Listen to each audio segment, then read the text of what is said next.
Hey, you rollin'?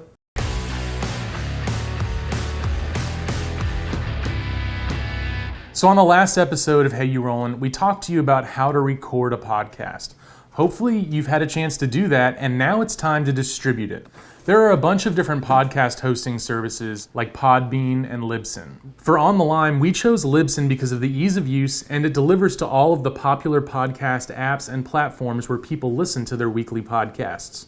Every different podcast host has different plans you can choose from for your monthly allowance. This is going to allow you to have a certain amount of megabytes per month you can upload, and some bigger plans will even pair in some statistics that you can look at after each episode. For example, we use the 400 megabyte plan on Libsyn.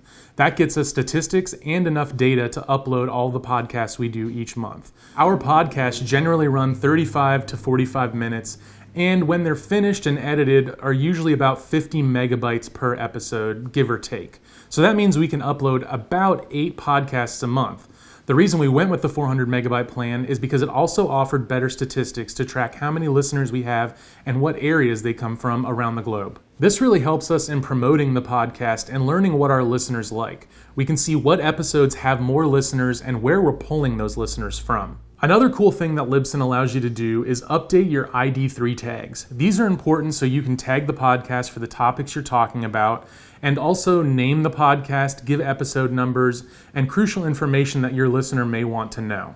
Once you get your podcast uploaded, you will then have an RSS feed that you can submit to all the different podcast apps and services, like Apple Podcasts, Spotify, Stitcher, Google Podcasts, and more. We even upload each episode to YouTube, so people who don't know where to find podcasts can always just hop over to our YouTube channel to listen to the podcast. Also, once you get it all sorted out, make sure you tell people about your podcast. Post it on Twitter, Instagram, or wherever your potential listeners might find you. Well, that's it for this episode of Hey You Rollin'. Hope you learned a little something about podcasting, and maybe you can start your own now. Be sure to check out our podcast On the Line, where we talk to business and marketing professionals from around the country about current trends and what's made them successful in their careers. Thanks for watching.